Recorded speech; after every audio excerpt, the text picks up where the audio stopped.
What's up, YouTube? It's your boy Steve from Printer Gang Investments, back with another video. And today, you know, that volatility back, you know what I'm saying? You know, we started the year off pretty volatile, big down days. And you know, when you're in a sell-off, you know, it recoils like a rubber band. And today was that first bounce day. So, you know, we back up $1,300, 1267 after hours, you know what I'm saying? You know, our puts we bought yesterday, we had to get out of them early for like 50-60% loss, but you know it's all good because the other side of our hedge play ran. So you know we're gonna talk all about it, man. So first, with the Palantir position, you know the Palantir position is back green. You know I thought the sell-off could get a little realer, but so far we bounced here. You know I don't know if we're gonna go back down, but we bounced here. So you know that call we bought a few days ago for 380, it's worth 570 now, and we got 4 of them. So that June Palantir call position is green right now. You know what I'm saying? We also got our March call went back green. We was rolling that during the sell-off, and you know the other calls back green. So that's where we at on Palantir. You know what I'm saying? They still executing, so we like that. Patterson Energy, you know, it's hanging in there. They had their big day yesterday. I think the energy field is starting to take off. We're going to talk more about that in this video, man. So, you know, we got the D-Wave and Qubit. You know, they hanging in there. Like I said, we in a little quantum trade. Now, Rigetti. Rigetti is crazy, man. So, I bought an actual Rigetti share on the dip. Now, the call we said yesterday is back down 97%, man. I was going to take it. It was up. I could have took it today, but, man, just for fun. I'm just going to see what happens with this one, man. It is what it is. I actually bought a little Rigetti share because I'm tired of 97% of me. Not that I got a problem with that because they pay me so much before they 97% me. We'll definitely probably buy some more quantum calls. But, you know, we playing with the shares over there, too. So SoFi bounced back today. You know, my call options, they far out the money. So, you know, they taking their time to bounce back. But we bought another SoFi call since they so cheap right now. You know, that downgrade. You know, you could say what you want about the downgrade, but hey, I'm buying. That's all I can say about that downgrade, man. Tesla bounced back today, so anyone who had that money bought them calls, eight. Like I said, if I had that money, I would have definitely bought those Tesla calls yesterday. You know, I got my little uranium energy play. You know what I'm saying? It's flat. You know, we about to probably begin back into the uranium field. I did add $5 worth for the SPY today. I definitely added $5 worth for the SPY today. You know, we got to keep that going at all times. Let's see.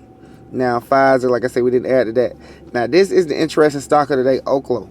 OKLO went on and did 26, 27%, 25%, something like that today.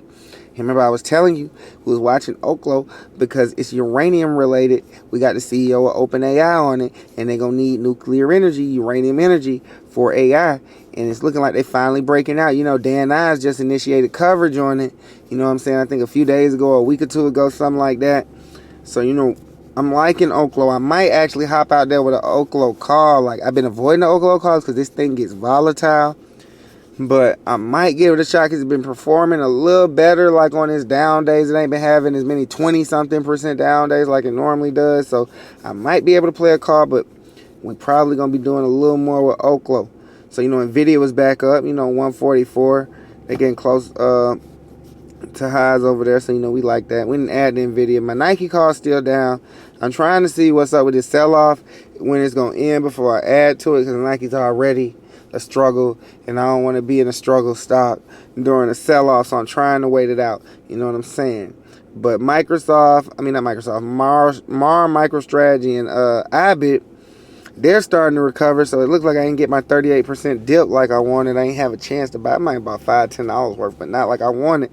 But it's all good, you know what I'm saying? That's good for all my Bitcoin people, all my crypto people. It's going back up. That's cool. That's cool. You know what I'm saying? We got IonQ, Microsoft in there. We didn't add to either of those. You know what I'm saying? Like I say, IonQ, that's part of my quantum trade. Robinhood, I ain't added to Robinhood today. I should have, though. Google didn't add to Google. GEO's hanging in there. I think GEO might be in the same situation as OKLO and the energy plays. It's a lot of macro-related stocks that we was picking on this channel that weren't necessarily going yet, but now that Trump's getting in office, things are getting closer to coming into fruition. Some of these more macro-related plays might start going. So that's where we at with GEO. Broadcom, I did add $5 worth of Broadcom. And Advanced Auto Parts been hanging in there. I really been maybe doing Advanced Auto Parts dirty all year, man, because I swear I ain't added to it since, and it's actually been holding up pretty decent. So I don't know if I'm going to add to it. But I'm looking into it. It's a lot of things on the horizon in the market right now. You know what I'm saying? Like, I saw the first day with AMD. AMD popped off. You know what I'm saying? That was cool. That was cool. We might add to it. I mean, not add to it. We might buy AMD position. You know what I'm saying? Like I said, I traded AMD last year, made some money. So we might be back in AMD. But you know what we got to do next? We got to look at some of these stocks. You know what I'm saying? Look at some of these stocks. So today, man, NVDA was up 4.5%. We had S&P up 1.12. QQQ up 1.6. Apple was still flat. Palantir was up 6.2%. SoFi was back up 5%. Amazon was up 1.8%. IonQ was up 10%, but the other quantum plays were actually down today. So, you know, quantum is own world. You know what I'm saying? They just moved to their own beat over there. So, you know, we just watching it, enjoying every part of it. You feel me? Now, I say start of the day, even though, you know, I didn't have a bunch of it, was this OKLO, because OKLO did 24.7%. And that means something to me because as an investor, if you've been on this channel for a minute, we called out like 3-4 plays. Either right before or right after Trump won. I think it was right before it, when the small cap rally started. We said certain small cap stocks was going to go. We thought, what did we think? Quantum was going to go. We was looking at IonQ, and I was thinking energy was going to go. So everything went except energy, and that's weird to me because, like I was telling my friend, I would expect it to be the other way around. I would expect that we would be saying energy went and small caps went, but quantum didn't go, because it's like, the way I see it is, okay, quantum's cool, but those products aren't going to be for sale for years, so there's no revenue, there's no money coming in yet, versus something like something like energy and nuclear, where of course some of the companies aren't profitable yet, but the thing they're doing is going to be in demand very soon. Like, people are going to need nuclear energy to power AI. So I was thinking they would go first, but they was flat. You know what I'm saying? And I was okay with that because, you know, the people I was getting a lot of my research from was telling me what to expect with these type of stocks.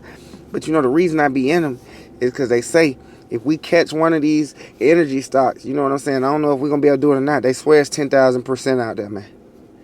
They say if we can catch one of these nuclear stocks, one of these energy stocks the right way on these call options, it's 10,000% out there. That's what they say, man. And I don't know which one it is. I don't know if it's OKLO.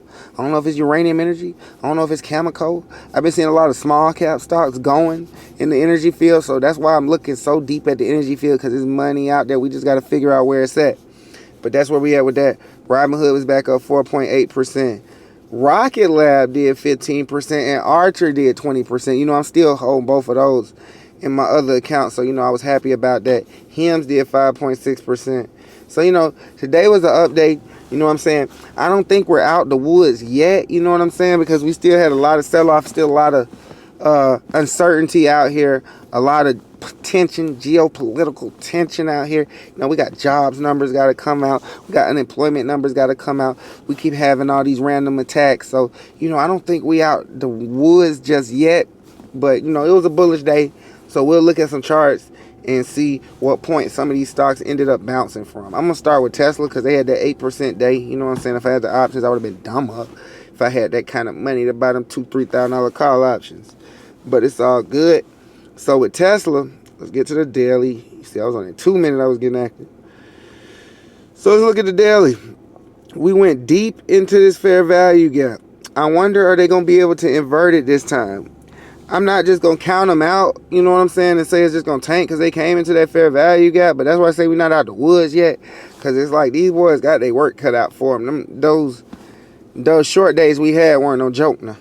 Them down days we had weren't no joke. They got to cover some ground. They got to invert at least one of these and hold it, you know what I'm saying, for me to really believe them boys. You see what I'm saying? So that's where I'm at with Tesla. It definitely bounced off this 370 something area we was talking about, this 376, man. I caught that one. If anybody caught that one, that was a free call from your boy Steve from Printing Gang Investments. Because, man, that thing bounced off that 376. I wanted that bad. That's why I got to flip this account. So we start buying these $2,000-$3,000 call options, you feel me?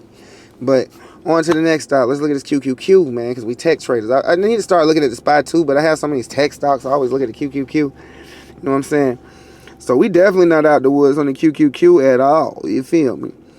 So we came down to this low. We inverted a few gaps, but we bounced off this really small one right here. I ain't call that, but it makes sense. 508, bounced off that area. Tried to go below it, wicked above it.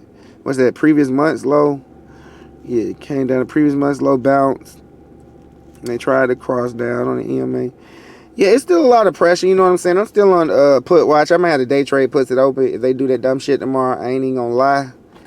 And if I miss it, I might have to hedge myself again. You know what I'm saying? If I ain't at the chart at open or whenever they do it. So I'm watching this to see how it develops.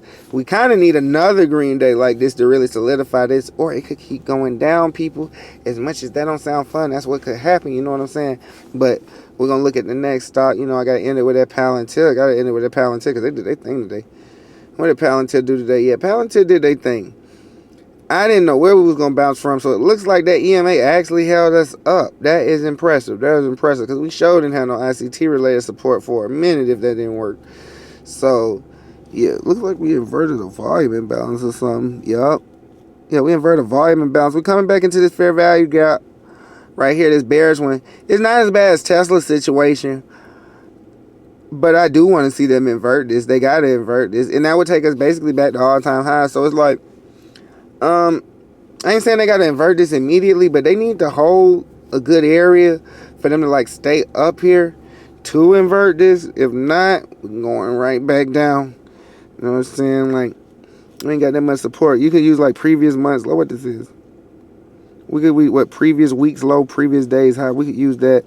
Look at that support right now. That's what 77, 40 type area. 76.55 type area. I'm gonna be looking at that to see if it bounced. Might have to start drawing up some levels. I'm gonna start doing some basic technical analysis as well as this ICT related technical analysis for y'all. But that's where we at, man. So we had our first bounce day. And, you know, for all my beginners, intermediate investors, you know, if this is your first time experiencing something like the past 5 days, this is just part of the market. That's why I don't really sweat it. We might roll some short-term calls so stuff don't go down 99% like that. But this is what happens in the market. Things go up, up, up. And then when you get this high, they sell it off. People take profits or people downgrade it because even though it's a good company, now they don't like the valuation. It's a billion reasons to sell a stock out here, you know what I'm saying? But you know, over here at Printer Gang Investments, we known for staying down. So, you know, we ride these sell-offs out, you know what I'm saying? We'll trade puts on them if we got to. But we just try and ride the sell-offs out, you know what I'm saying? Until we don't believe on the stock or we don't believe in the macro. But, you know, we're going to be looking for these jobs reports. We're looking for these earnings reports. We're going to be, you know, continuing to invest, trade, research these stocks. Got to do more research on this energy because OKLO, them boys just popped off. That might be a major red flag for some money again. And it's your boy Steve from Printer Gang Investments. I'm going to see y'all on the next video. I'm out.